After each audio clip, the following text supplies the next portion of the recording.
जय हिंद साथियों। मैं आपका फ्रेंड विजय अपने YouTube channel IT technical power पर स्वागत हूँ। फ्रेंड्स, अभी हम RRB मुंबई के ऑफिशियल वेबसाइट पर हैं। तो रेलवे ने अभी जेई और जो केमिकल सुपरिटेंडेंट है, तो इन सभी के लिए रेलवे ने न्यू रिक्रूटमेंट जारी कर दी है।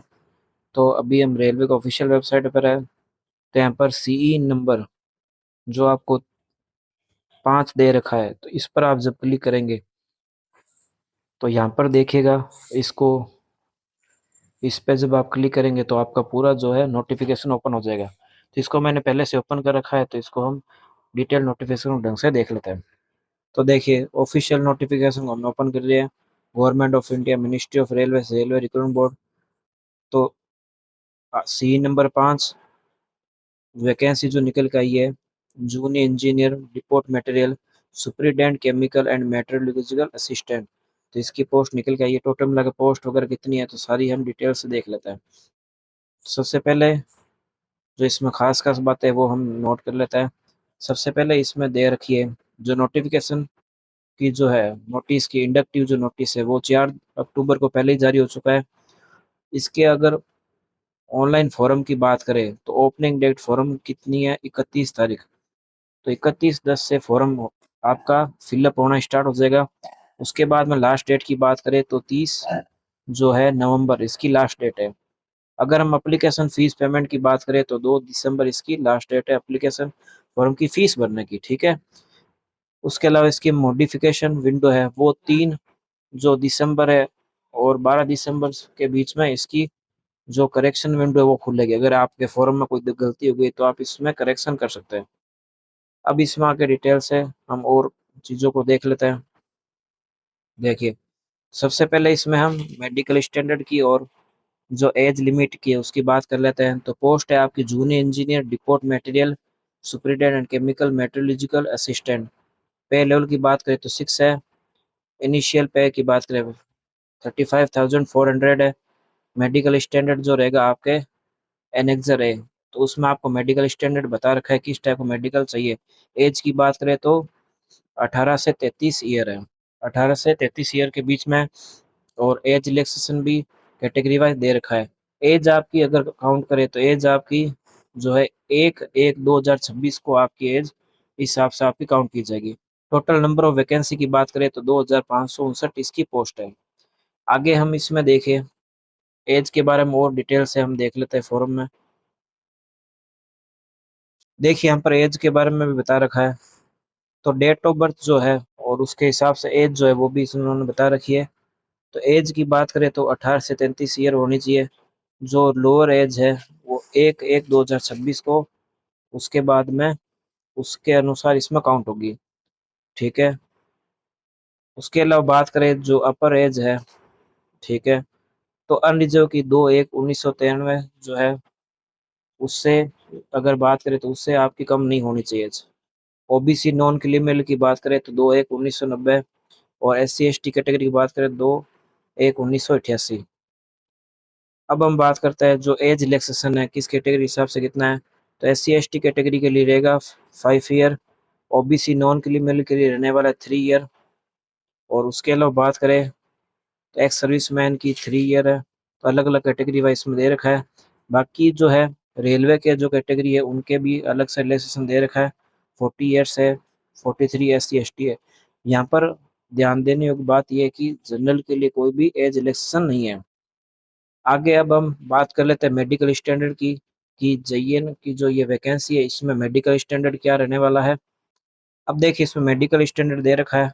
Candidate called for DV will have to pass eligible pass request medical fitness test conducted by the railway administration to ensure that they are medically fit to carry out duties connected with the post opted by them।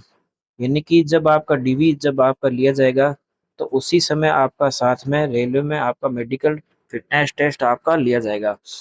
अब medical standard की बात कर लेते हैं तो सबसे पहले आंख की बात कर लेते हैं। तो आई विजन जो इन्होंने दे रखा है A3 मेडिकल स्टैंडर्ड मांग रखा है A3। और जनरल फिटनेस की बात करें तो physically fit in all aspect. Distance vision की बात करें तो डिस्टेंस विजन कितना दे रखा है, ध्यान से देखिएगा। तो डिस्टेंस विजन की बात करें तो इसमें देखिए 6/9, 6/9 विद और विदाउट ग्लासेज।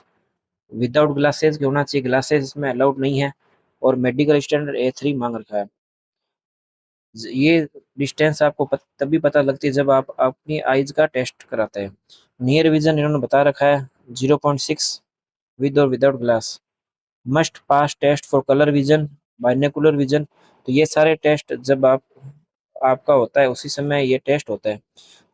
ठीक है, तो ये सारे colour vision, binocular vision, night vision test, mesopic vision, तो ये सारे टेस्ट होता है।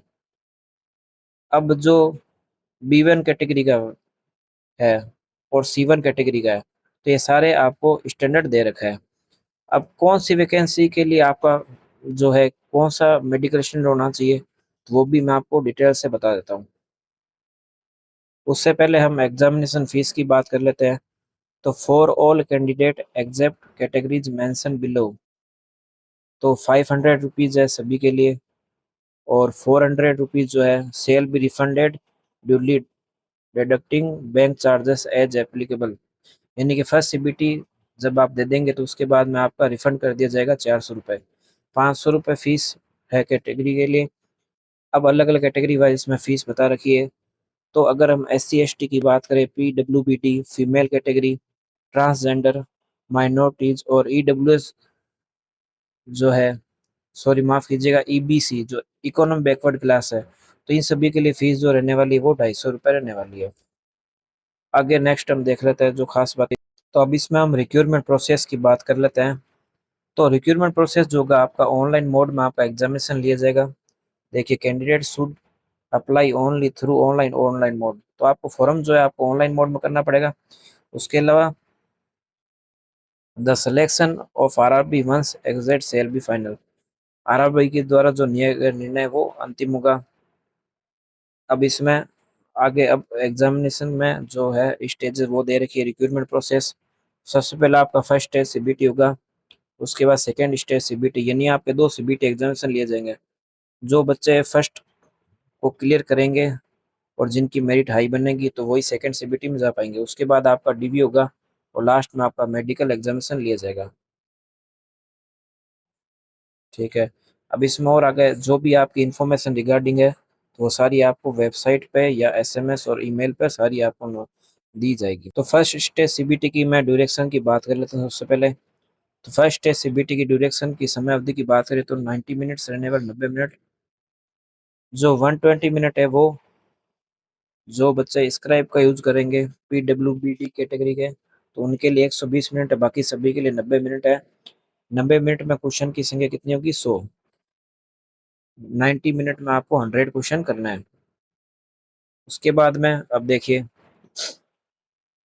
जो आपका फर्स्ट टेस्ट CBT होगा वो सिर्फ क्या होगा, स्कैनिंग नेचर का होगा। और ये स्टैंडर्ड CBT जो है will be generally in conformity with the educational standard और minimum technical qualification prescribed for the post. Normal score यानी कि नॉर्मलाइजेशन इसमें लिया जाएगा सेकेंड स्टेज CBT की मेरिट बनाने के लिए।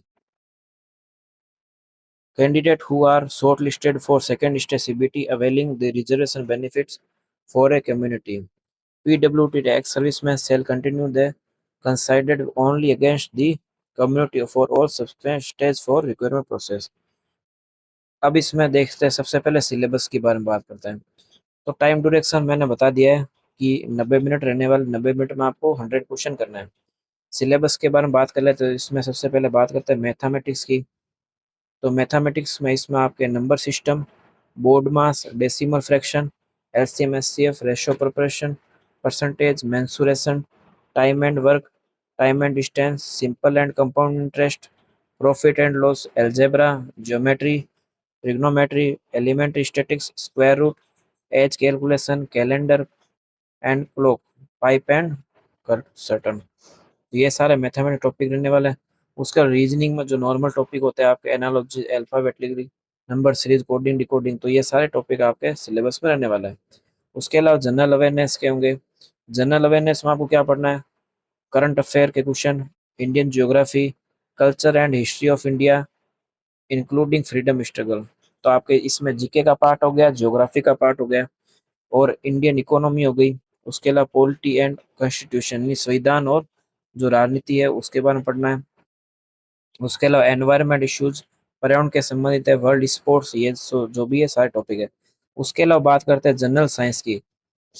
तो जनरल साइंस के यहाँ पर बात करें क्वेश्चन की, तो जनरल साइंस के क्वेश्चन जो रहेंगे, physics, chemistry and life sciences up to standard 10 CBSE syllabus. तो यहाँ पर सीबीएसई सिलेबस बोल रखा है, तो आपके 10 तक की एनसीईआरटी तक का सिलेबस रहने वाला है।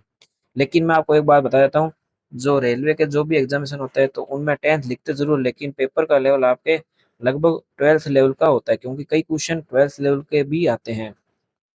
तो बता इन्होंने 10th स्टैंडर्ड का रखा है, लेकिन 12th लेवल तक का भी पेपर बनता है, क्योंकि कई क्वेश्चन 12th लेवल के भी डालते हैं।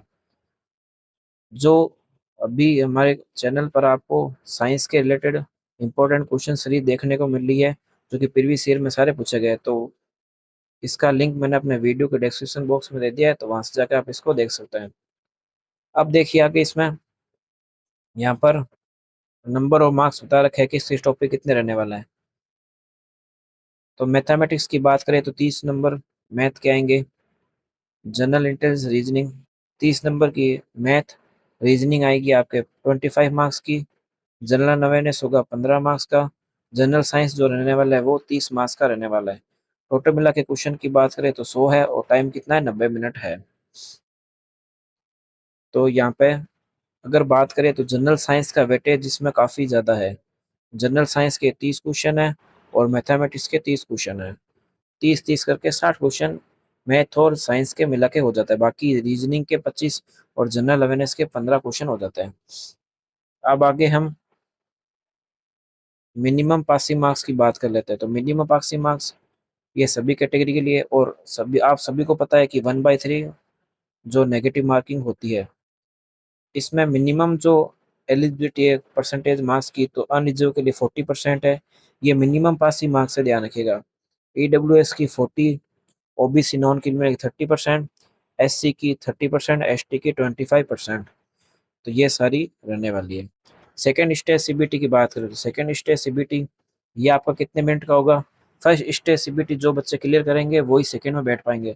अब सेकेंड स्टेज में कैसे होगा ये भी बता रखा है। Short listed candidate for the second stage CBT exam will be based on the normalized marks obtained by them in the first stage CBT exam। यानी कि सेकेंड स्टेज में जो एग्जाम में होने वाला है वो उन्हीं बच्चों का होगा जो कि फर्स्ट स्टेज में नॉर्मलाइजेशन करने के बाद में जिनका सिलेक्शन होगा। Total number of candidate to be short listed for second stage shall be 15 time to the community wise and total vacancy of post. यानी कि सेकेंड स्टेज जो सीबीटी है उसमें 15 गुना बच्चे कम्युनिटी वाइज और पोस्ट वाइज लगभग लिए जाएंगे। ये रेशो कई बार 14% का 14 टाइम भी रह जाता है कई बार। अलग अलग जोन वाइज जिसमें वैकेंसी आती है, अलग अलग कैटेगरी वाइज, तो लगभग 15 गुना के आसपास ये बच्चे सेकेंड स्टेज सीबीटी में बैठाएंगे। अब आगे बात करें जो मेरिट बनेगी। मेरिट जो है आपकी फर्स्ट और सेकंड, सेकंड के हिसाब से आपकी पूरी मेरिट तय होगी। फर्स्ट में जो क्लियर करेंगे बच्चे वही सेकंड में बैठ पाएंगे। अब सेकंड स्टेज सीबीटी की हम बात कर लेते हैं। तो सेकंड स्टेज सीबीटी जो होगा आपका वो 120 मिनट का होगा, और 160 मिनट जो है वो स्क्राइब जो बच्चे हैं उनके लिए होगा। इसमें नंबर ऑफ क्वेश्चन की मैं बात करूँ तो 150 है। अब इसके सिलेबस की बात करें सबसे पहले, तो इसमें फर्स्ट स्टेज सीबीटी का कुछ भाग इसमें दे रखा है। जैसे कि इसमें जनरल अवेयरनेस है, फिजिक्स में chemistry, basic computer application, basic environment, pollution control, technical abilities for the post, syllabus of general awareness, physics and chemistry. तो ये सारे आपके रहने वाले हैं। उसके अलावा इसमें आपके जो टेक्निकल सब्जेक्ट है वो भी इसमें आ जाएगा। जनरल अवेयरनेस का इन्होंने सिलेबस बता रखा है। जो नॉर्मल है वो हमने पहले डिस्कस कर लिया, फर्स्ट सीबीटी का सेम रहने वाला है। फिजिक्स एंड केमिस्ट्री जो है 10th लेवल की ये पूछी जाएगी। बेसिक कंप्यूटर में आपको क्या पढ़ना है, architecture of computer, input output device, storage device, networking, operating system, Windows वगैरह, ये सारे टॉपिक आपको पढ़ना है। इंटरनेट वगैरह ये सारे टॉपिक आपको दे रखे हैं। उसके अलावा बेसिक एनवायरनमेंट है और पोल्यूशन कंट्रोल है। इसमें आपका waste management, global warming, acid rain, air water and noise pollution, ये सारा है। अब टेक्निकल एबिलिटीज में देखिए आपके कौन कौन सब्जेक्ट इसमें आने वाला है वो मैं बता देता हूँ, और इसमें मार्क्स भी आगे बता रखे हैं। टेक्निकल एबिलिटीज है। इसका है ना कि सर अलग अलग जो, जैसे बात करें अलग अलग ब्रांच के लिए, जैसे जेएनयू में अलग अलग ब्रांच होगी तो उनका सिलेबस सभी के लिए अलग अलग होगा। तो जनरल अवेयरनेस की बात करें क्वेश्चन की, तो वो आएंगे सेकंड सीबीटी में आपके 15। फिजिक्स एंड केमिस्ट्री की बात करें तो 15 क्वेश्चन। कंप्यूटर एप्लीकेशन के 10 question. Basic environment pollution control के 10। और टेक्निकल जो आपकी आएगी वो टोटल मिला के 100 नंबर की। यानी टेक्निकल सब्जेक्ट का जो वेटेज रहने वाला है वो 100 मार्क्स का रहने वाला है। बाकी जो 15 जो मार्क्स है वो आपके नॉन टेक पार्ट रहने वाला है। टेक्निकल पार्ट आपका 100 मार्क्स का है और नॉन टेक आपका 50 मार्क्स है। 50 मार्क्स में से आपके जो फिजिक्स और केमिस्ट्री यानी साइंस वाला पोर्शन है वो 15 मार्क्स का है, यानी कि फर्स्ट स्टेज का लगभग आधा हो गया। और बेसिक कंप्यूटर वगैरह है, पोल्यूशन कंट्रोल है और जनरल अवेयरनेस है, वो सारी फर्स्ट स्टेज सीबीटी की सेम ही टॉपिक है। यहाँ पर टोटल टाइम ड्यूरेशन की बात करें तो 120 मिनट है और टोटल क्वेश्चन की बात करें तो 150 है। अब इसमें भी मिनिमम मार्क्स पासिंग मार्क्स है, बाकी मेरिट तो अलग है। मिनिमम 40%, ईडब्ल्यूएस की 40, ओबीसी की 30% है। अब इन्होंने 3 ईयर डिप्लोमा के हिसाब से या बैचलर डिग्री के हिसाब से इन्होंने अलग अलग एग्जाम ग्रुप बांट रखा है कि किसके लिए कौन से टाइप का एग्जाम ग्रुप लिया जाएगा। यानी कहने का मतलब किस टाइप का इसमें टेक्निकल पूछा जाएगा। Mechanical engineering, production engineering, automobile engineering, manufacturing, mechatronics, industrial, machining design, tool and machine design, tools and die making. तो ये सारे आपके मैकेनिकल एंड अलाइड इंजीनियरिंग के अंडर अंदर में आएंगे। उसके बाद में बात करें सेकेंड जो कैटेगरी है, सेकेंड कैटेगरी में आपकी इलेक्ट्रिकल इंजीनियरिंग आ गई। उसके अलावा combination of any sub stream, basic stream of electrical engineering. Electrical engineering में आपकी सारे इलेक्ट्रिकल एंड अलाइड इंजीनियरिंग वाला टॉपिक आ गया है। इलेक्ट्रॉनिक्स वाले में इलेक्ट्रॉनिक्स के आपके सारा के कंप्यूटर साइंस वगैरह ये सारा है। उसके बाद सिविल इंजीनियरिंग में आपके सिविल इंजीनियरिंग के रिलेटेड आ गए। ये सारे इसलिए बता रहे क्योंकि इनका सिलेबस सबका अलग अलग दे रखा है। टेबल 2 जो है ये आपके बेसिक बीएससी केमिस्ट्री और फिजिक्स वालों के लिए है, जिनका एग्जाम ग्रुप सीएमए वाला रहने वाला है। क्योंकि इसमें केमिकल वाला है ना, केमिकल इंडस्ट्री वाला, तो वो इसमें भी वो पोस्ट वाला है जो है बीएससी केमिस्ट्री वाला, वो बच्चे इसको भरने के लिए एलिजिबल है। अब आगे हम बात कर लेते हैं। इसमें आपको देखिएगा दोस्तों, इसमें एक चीज और बताता हूँ आपको, जो कास्ट सर्टिफिकेट है वो भी आपका तैयार होना चाहिए। कास्ट सर्टिफिकेट जो इसमें सेंट्रल वाला चलेगा। बाकी इसमें खुद का रेलवे का जो परफॉर्म है वो दे रखा है, वो आपको जब डीवी होगा उस समय आपको अलग से बनवाना होगा। बाकी आप नॉर्मल सेंट्रल का बनवा सकते हैं, जो आपकी कैटेगरी है उसके अकॉर्डिंग। तो ये लिस्ट ऑफ आरआरबी दे रखी है आपको। अब देखिए हम अलग अलग पोस्ट पैरामीटर देख लेते हैं। इसमें आपके सबसे पहले डिपार्टमेंट वगैरह भी हो जाएगा और मेडिकल जो स्टैंडर्ड रहने वाला है वो कौन सा रहने वाला है वो भी हम देख लेते हैं। तो जूनियर इंजीनियर जो इलेक्ट्रिकल का है, ठीक है, ये डिपार्टमेंट आपका इलेक्ट्रिकल का है। पहले 6 है इसका। इसमें सब डिवीजन डिपार्टमेंट दे रखा है, design drawing and production unit. Medical standard junior engineer electrical का रहने वाला है C1। अब इसमें बेंचमार्क कैटेगरी दे रखी है अलग अलग के कौन कौन से अलाउड है। मेन इसमें जो मिनिमम क्वालिफिकेशन उसके बारे में बात कर लेते हैं। तो 3 year diploma in mechanical oblique electrical electronics engineering और combination of any sub stream of basic stream of mechanical electrical and electronics engineering from a recognised university. यानी कि मान्यता प्राप्त संस्थान से आपके पास में या तो मैकेनिकल की या इलेक्ट्रिकल की या इलेक्ट्रॉनिक्स इंजीनियरिंग की, ये सारे आपके पास में होनी चाहिए।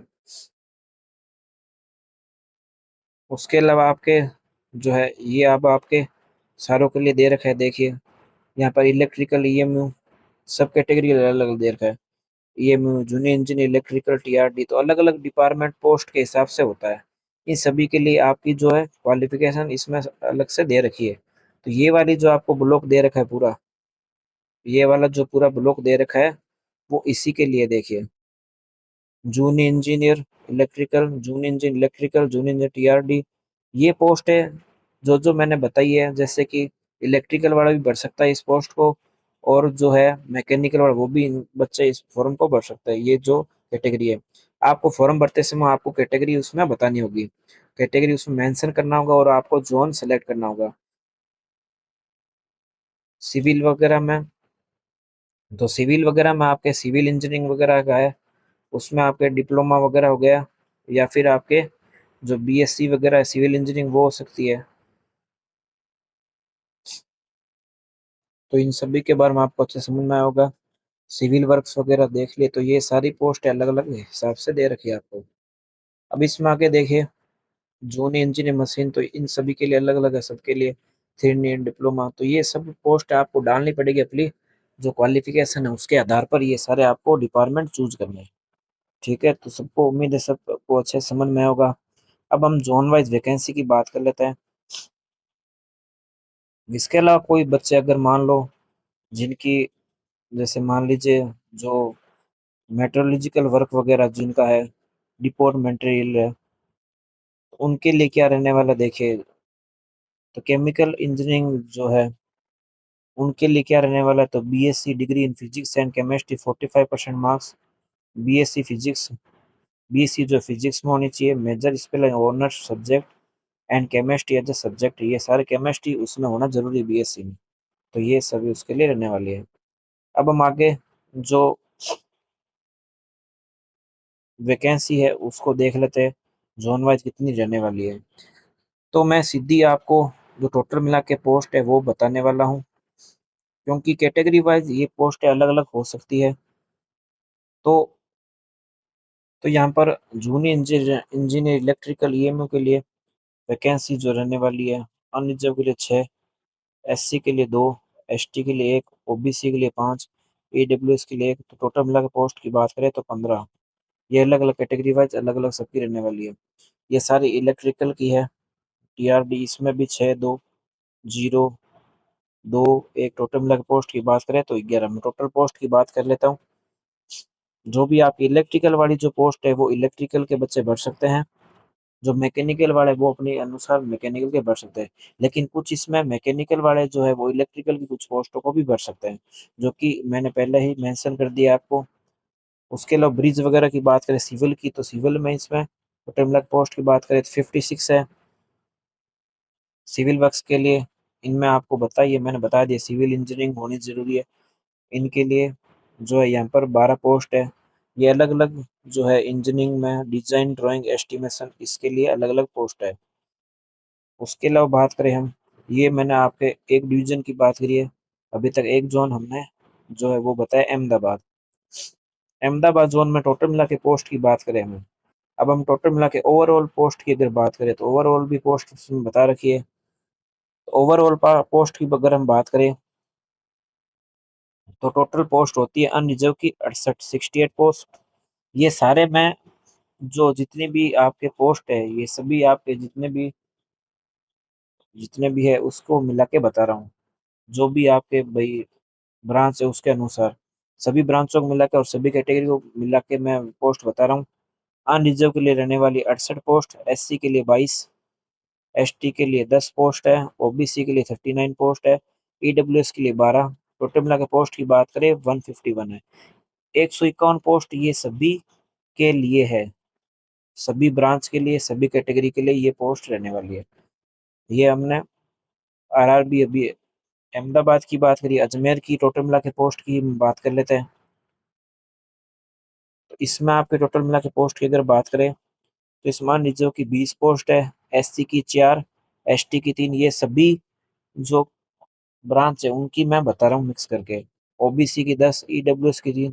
टोटल मिला के पोस्ट की बात करें तो यहाँ पर काफी पोस्ट कम है, 40 पोस्ट ही है। जो जो भी बच्चे राजस्थान में रहते हैं तो उनके जोन एनडब्ल्यूआर जो है अजमेर जोन लगता है, एनडब्ल्यूआर इनका है। तो उनमें पोस्ट काफी कम दे रखी है, 40 ही दे रखी है। बाकी कोई भी बच्चे किसी भी जोन में फॉर्म भर सकते हैं, चाहे वो कहीं भी रेजिडेंस उनका हो। अब हम आरआरबी बेंगलोर की बात कर लेते हैं।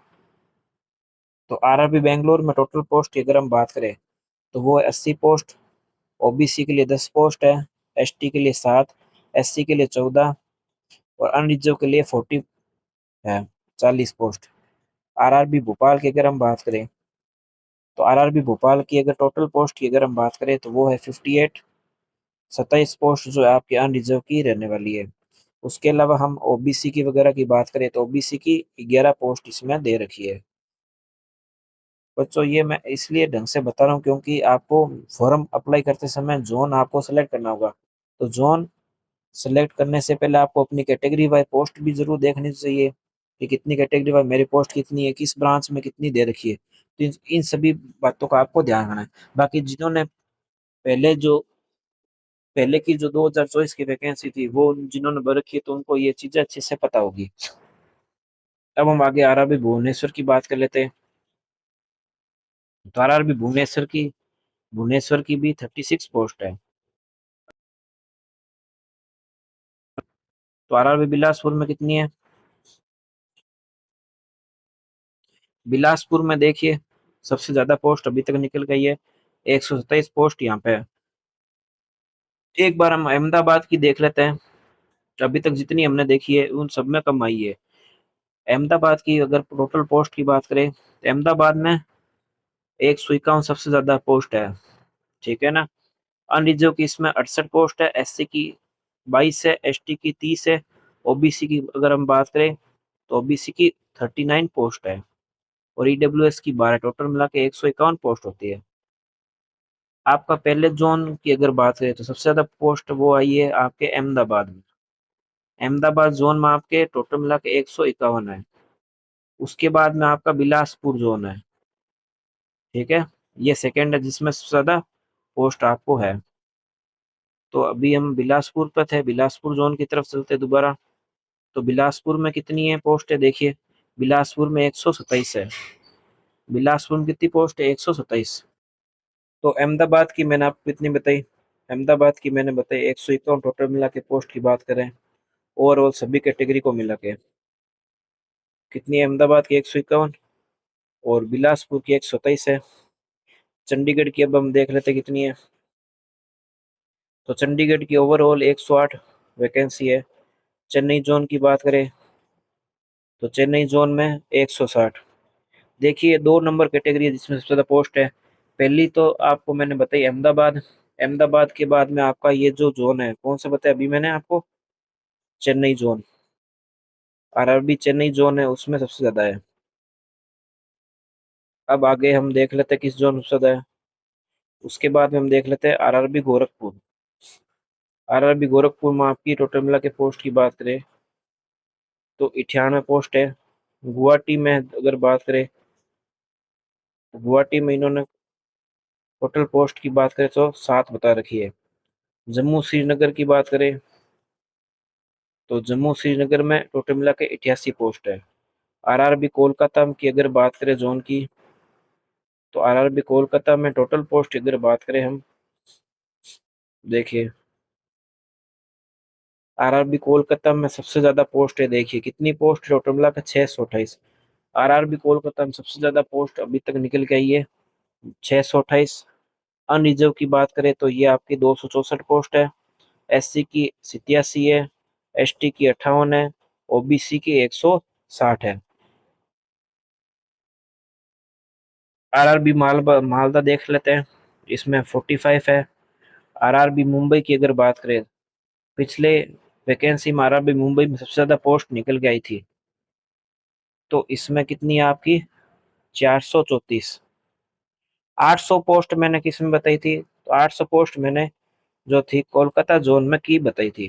कोलकाता जोन हमने देखा था ना, ये देखिए कोलकाता जोन में आपको बता देता हूँ। देखिए पीछे ये देखिए आरआरबी आरआरबी जो है कोलकाता, इसमें टोटल पोस्ट कितनी बताई मैंने आपको? ये देखिए आरआरबी कोलकाता में 628 है और आपके आरआरबी मुंबई जो है मुंबई में आपके टोटल मिलाकर 434 पोस्ट है। अब दोस्तों हम ओवरऑल सिलेबस की बात कर लेते हैं जो सेकंड सीबीटी में रहने वाला है। ये इसका मैंने अभी तक आपको बताया नहीं, जो पहले पोस्ट थी वो मैंने बता दी है किस जोन में कितनी है। तो आप अपने अनुसार जो जोन है वो सिलेक्ट करके आप इसमें भर सकते हैं। बाकी ज़्यादा जो वैकेंसी थी वो मैंने सारी आपको दे के बता दी है। ठीक है। तो आप अपनी सुविधा के अनुसार देख सकते हैं।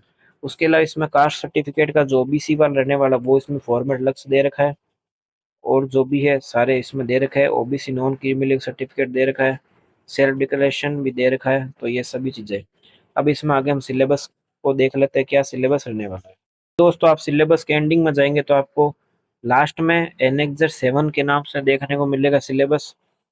सबसे पहले यहाँ पर जो सिलेबस दे रखा है, तो syllabus for civil and allied engineering group JEE.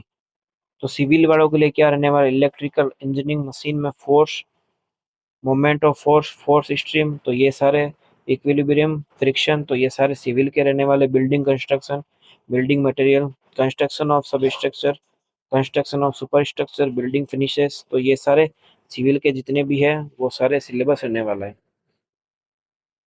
अब इसमें आगे इलेक्ट्रिकल जो सब्जेक्ट सबसे मेन जो है उसके बारे में सिलेबस में बता देता हूँ। इलेक्ट्रिकल में आपको क्या क्या रहने वाला है देखेगा ध्यान से। तो इलेक्ट्रिकल में basic concept of resistance, inductance, capacitance, various factor affecting them, concept of current, voltage, power, energy and their units, तो ये सभी बेसिक कॉन्सेप्ट है, इनका सबका पूछा जाएगा। उसके अलावा सर्किट लॉ है, सर्किट लॉ किरचॉफ के लॉ है, simple circuit solution with network theorem, इसमें नेटवर्क थ्योरम जो भी है सारी पूछी जाएगी, किरचॉफ के नियम भी इसमें पूछे जाएंगे। मैग्नेटिक सर्किट में आपके एमएमएफ वगैरह वो सारे टॉपिक पूछे जाएंगे। एससी फंडामेंटल में जो भी एससी की टर्मिनोलॉजी है, एससी से संबंधित जितने भी है, थ्री फेज पावर सिस्टम हो गया, चाहे पॉलीफेज हो गया, आरएलसी सर्किट हो गया, एसी सर्किट हो गया, तो ये सारा सिलेबस पूछा जाएगा। उसके अलावा जो मेजरिंग इंस्ट्रूमेंट है उसमें सभी तरह के आपके मीटर, थ्री फेज हो, चाहे वाट मीटर हो, चाहे मीटर हो, चाहे मल्टीमीटर हो, एनर्जी मीटर हो, जो भी है, सीटी पीटी, ये सारे पूछे जाएंगे। इलेक्ट्रिकल मशीन की बात कर ले तो इसमें डीसी मशीन है, डीसी मशीन में आपके सारे आ गए। उसके अलावा single phase, three phase transformer आ गया। उसके अलावा इसमें OC and SC, short circuit और ओवरलोड सर्किट जो होता है, ओपन सर्किट और short circuit test, losses and their efficiency, voltage and frequency, तो ये सभी टॉपिक आपको इलेक्ट्रिकल के लिए पढ़ना है। उसके अलावा थ्री फेज इंडक्शन मोटर वगैरह है, ये भी सिलेबस सारा पूछा जाएगा। टॉर्क स्पेसिफिक, ये सारा थ्री फेज जितना भी related है ये सारा पूछा जाएगा। सिंक्रोनस मशीन, सिंक्रोनस मशीन में आपको थ्री फेज सिंक्रोनस मशीन के बारे में पढ़ना है, आर्मेचर रिएक्शन, वोल्टेज रेगुलेशन, तो ये सभी सिंक्रोनस मशीन का टॉपिक पूछा जाएगा। जनरेशन, ट्रांसमिशन, डिस्ट्रीब्यूशन में आपका जो सिस्टम है, पावर जनरेशन का, लोड फैक्टर है, जनरेशन ट्रांसमिशन के सारे टॉपिक जितने भी है, सर्किट ब्रेकर है, बपोज रिले, एचआरसी फ्यूजेस वगैरह है, फीडर है, कंडक्टर मेटल्स, तो ये इन सभी के बारे में पढ़ना है। उसके अलावा जो अब जो मेन जो क्वेश्चन आने लगे आजकल, वो क्वेश्चन आने लगे एस्टिमेटिंग एंड कॉस्टिंग के। तो इसके एस्टिमेटिंग कॉस्टिंग के टॉपिक जो है वो सारे इसमें पूछे जाएंगे। इलेक्ट्रिकल इंस्टॉलेशन मशीन वगैरह है, 11 आईई रूल्स, आईई रूल्स में से क्वेश्चन आजकल पूछने लगे हैं कि इंडियन इलेक्ट्रिसिटी रूल क्या है, अर्थिंग प्रैक्टिस वगैरह, अर्थिंग से भी क्वेश्चन पूछ जाते हैं। उसके अलावा जो यूटिलाइजेशन ऑफ एनर्जी है ये भी पूछ जाता है। इसमें आपको illumination, electrical heating, electrical welding, electroplating, electrical drives and Motors. और उसके अलावा बेसिक इलेक्ट्रॉनिक्स के जो टॉपिक है, बेसिक इलेक्ट्रॉनिक्स में आपके जो पीएन जंक्शन डायोड है, ट्रांजिस्टर है, बीजेटी है, एफईटी है, यानी कि पावर पावर इलेक्ट्रॉनिक्स जो होते हैं उस सभी के टॉपिक है। टॉपिक मैंने आपको इलेक्ट्रिकल बता दी। इलेक्ट्रॉनिक्स में आपके इलेक्ट्रॉनिक कंपाउंड वगैरह, डिवाइस सर्किट है, डिजिटल इलेक्ट्रॉनिक्स है, लीनियर इंटीग्रेटेड सर्किट है, माइक्रो प्रोसेसर, माइक्रो कंट्रोलर, तो ये सभी टॉपिक आपके इलेक्ट्रॉनिक्स के है। बाकी इसमें आगे मैकेनिकल के भी दे रखे हैं, engineering machine, resolution of force, equilibrium, तो ये सारे जो भी मैकेनिकल टॉपिक है वो सारे इसमें दे रखे हैं। मटेरियल साइंस वगैरह है, और स्ट्रेंथ ऑफ मटेरियल, जो भी आपके एसओएम इसको बोलते हैं, स्ट्रेंथ ऑफ मटेरियल क्या बोलते हैं, एसओएम, तो जो भी मैकेनिकल टॉपिक है सारे, मशीनिंग के, welding, grinding, finishing, metrology, fluid mechanics, industrial management, thermal engineering, तो ये सभी सिलेबस आपके रहने वाला है। तो मेरे दोस्तों मैंने आपको काफ़ी शॉर्ट में सारी इन्फॉर्मेशन बताई है। कोई फिर भी इन्फॉर्मेशन रह जाए तो आप मुझे कमेंट करके बता सकते हैं। दोस्तों अगर चैनल पर नए, चैनल को सब्सक्राइब जरूर कीजिएगा और वीडियो को देख से शेयर भी जरूर कीजिएगा। दोस्तों इसका जो नोटिफिकेशन है मैं वीडियो को डिस्क्रिप्शन बॉक्स में डाल दूंगा, तो वहां से जाकर आप पूरा अपने हिसाब से पूरा इसको जरूर पढ़िएगा, ताकि आपको समझ में आए कि आपकी कैटेगरी के हिसाब से कितनी पोस्ट है और आपको किस जोन में फॉर्म अप्लाई करना चाहिए। और सिलेबस वगैरह भी इसमें साथ में सारा इंक्लूड है, तो इसी नोटिफिकेशन में आपको पूरा आपको सिलेबस भी देखने को मिल जाएगा। और उसके अलावा अगर आप रेलवे की साइंस की तैयारी कर रहे हैं तो इसके इम्पोर्टेंट क्वेश्चन की क्लास अभी हमारे चैनल पर चल रही है, तो वो भी आप देख सकते हैं। दोस्तों मिलते हैं नेक्स्ट वीडियो में, तब तक के लिए जय हिंद, जय भारत।